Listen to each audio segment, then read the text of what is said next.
Here we are about 2 blocks away from... Okay, 2 blocks away from where the whole thing happened, and this entire area has been cordoned off, and people that have been working in nearby buildings have been told to evacuate. That's what this mass exodus is to my left-hand side. To my right, we have 2 witnesses, and as we speak with you two, we're going to pan up and show a shot of what we see from this vantage point. First, Marna Ringel. And Marna, you work across the street. Tell me exactly what you saw on the street, and as you looked up, what you saw, because you said you saw the second one. Am I correct?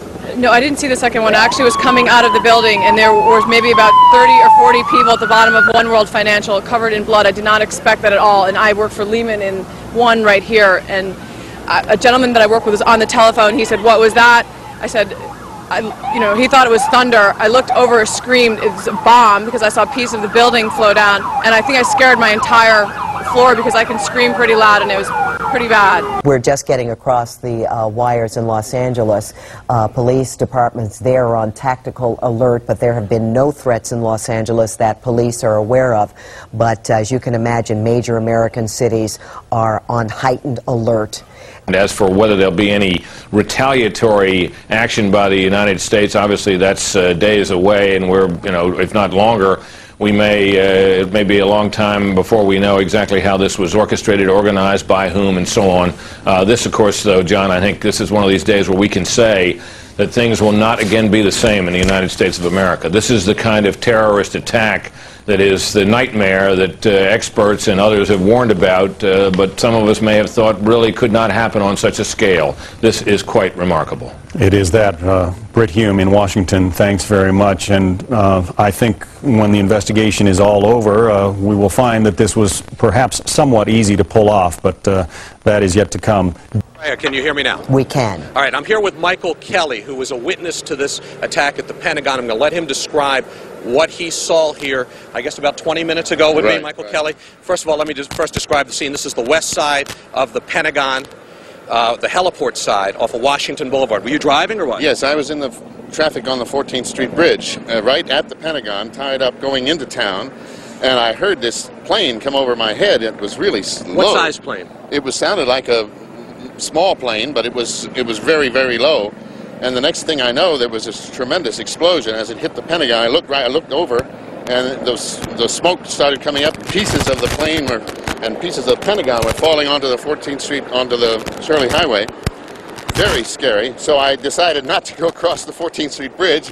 I came around, and I wound up here, stopped in the traffic right at the Pentagon. I was trying to get back over to Memorial Bridge, but no Had you luck. known about the World Trade Center? Oh, yeah, I was listening to WTOP radio the whole time, and then this thing came right over my head, and it plowed. It was clearly a similar situation to what happened in New York. At the Pentagon, a plane or a helicopter has crashed, apparently as part of whatever this operation has been, and Jamie McIntyre is there. Jamie, what are you hearing? Well, Aaron, there is a lot of confusion here at the Pentagon. It appears that something hit the Pentagon on the outside of the 5th corridor, on the Army corridor. Several Army officers I talked to reported hearing a big explosion, seeing shards of metal coming past their window. The Pentagon has been evacuated. Emergency services personnel were rushing to reports of several people trapped in the building. Most of the building's 24,000 people are outside of the building or in the center courtyard as emergency teams try to sort out what has happened here. There is, of course, thick black smoke billowing from the scene.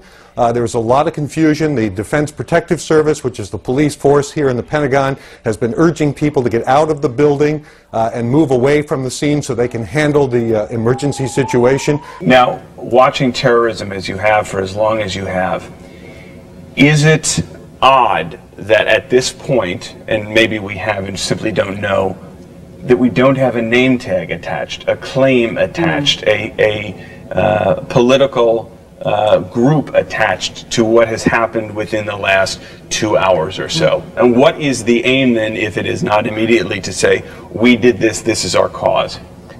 I don't think it's odd. I think depending on who it is that's involved, they may have different reasons for deciding when to go public.